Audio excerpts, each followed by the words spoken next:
اس بات کو سمجھو کہ کوئی بھی راہ چلنے والوں کے چلنے ہی سے راہ بنتی ہے،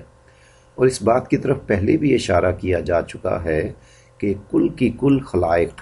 ایک طبعی توجہ اور مسبب الاسباب کی طرف ایک جبلی حرکت کے ساتھ حق کی جانب متوجہ ہے۔ اس جبلی حرکت میں اللہ نے ان میں سے ہر ایک کے لیے جو کچھ بھی متعین کیا ہے، اس میں کسی بھی غلطی اور کسی بھی انحراف کا ان کے حق میں تصور نہیں کیا جا سکتا، تو وہ بغیر گمراہی کے اس راہ استقامت پر چلنے ہی کی فطرت رکھتا ہے۔ لیکن وہ جس کا نام انسان ہے، چونکہ اس میں طبیعت سے مخالف اختیار کا وجود ہوتا ہے اور قوت وہم کی مزاحمت بھری ہوتی ہے، اس لیے اس کے حق میں اس کی ان اختیاری حرکات کی جہت سے غلطی، گمراہی، لغزش اور غفلت متصور ہے جو اس کے لیے اللہ سے قرب یا بعد کی موجب ہو سکتی ہیں اور دارالآخرت میں اس کے لیے خوشی یا تکلیف کا باعث بن سکتی ہیں۔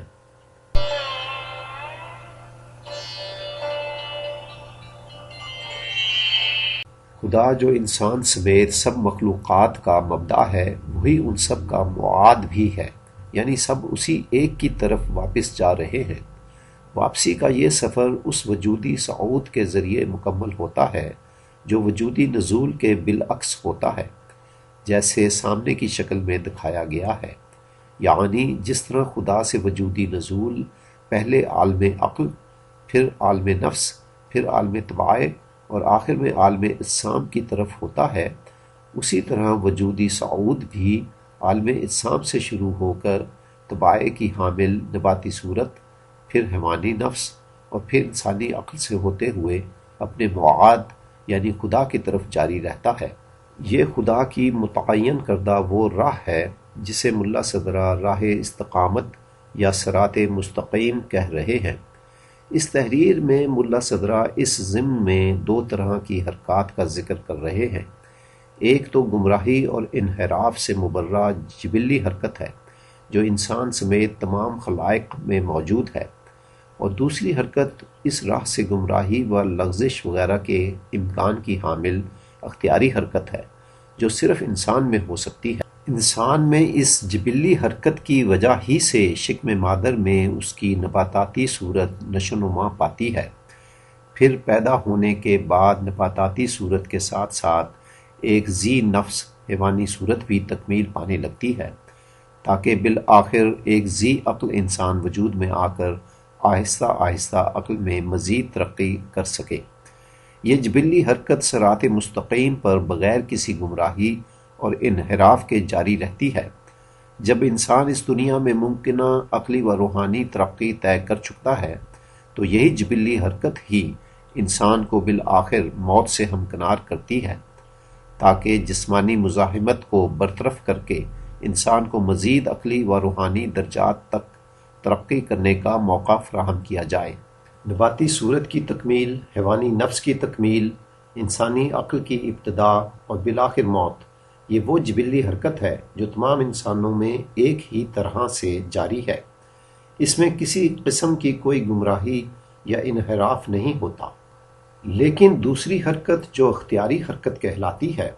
اس میں انسان کے کلی وجود کی تکمیل کے اس سفر میں گمراہی اور لغزش ممکن ہے۔ اس میں گمراہی کا امکان اس وہم کی وجہ سے پیدا ہوتا ہے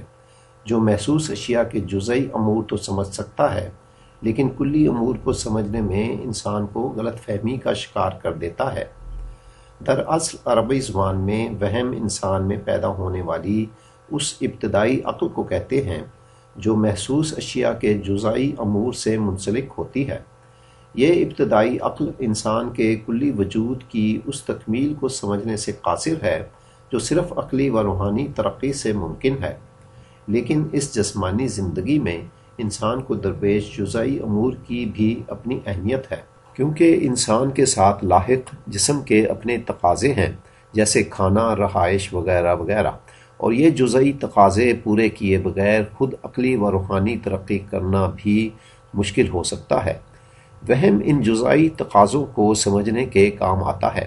لیکن یہ وہم انسان کو یہ نہیں بتا سکتا کہ وہ اپنی زندگی میں کتنی ترجیح اپنے جسمانی اور دنیاوی جزئی تقاضوں کو دے اور کتنی اپنے کلی وجود کی عقلی و روحانی ترقی کو۔ یہ کام اس عقل کا ہے جو کلی امور سے منسلک ہوتی ہے۔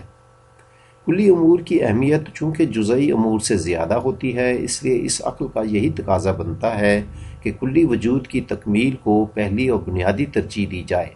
اور دنیاوی اور جسمانی جزئی مقاصد کو بقدر ضرورت ثانوی ترجیح دی جائے۔ اختیاری حرکت کے حوالے سے انسان کے لیے صراط مستقیم کا یہی معیار بنتا ہے۔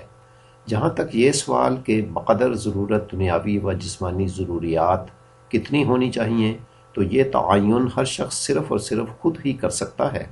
کیونکہ ہر شخص کے اپنے اپنے حالات ہیں اور وہی جانتا ہے کہ اس کی کیا ضروریات ہیں۔ اس مقام پر جو بات اہم ہے وہ محض یہ ہے کہ ہر شخص کو اپنے اس کلی مقصد حیات کو کبھی بھی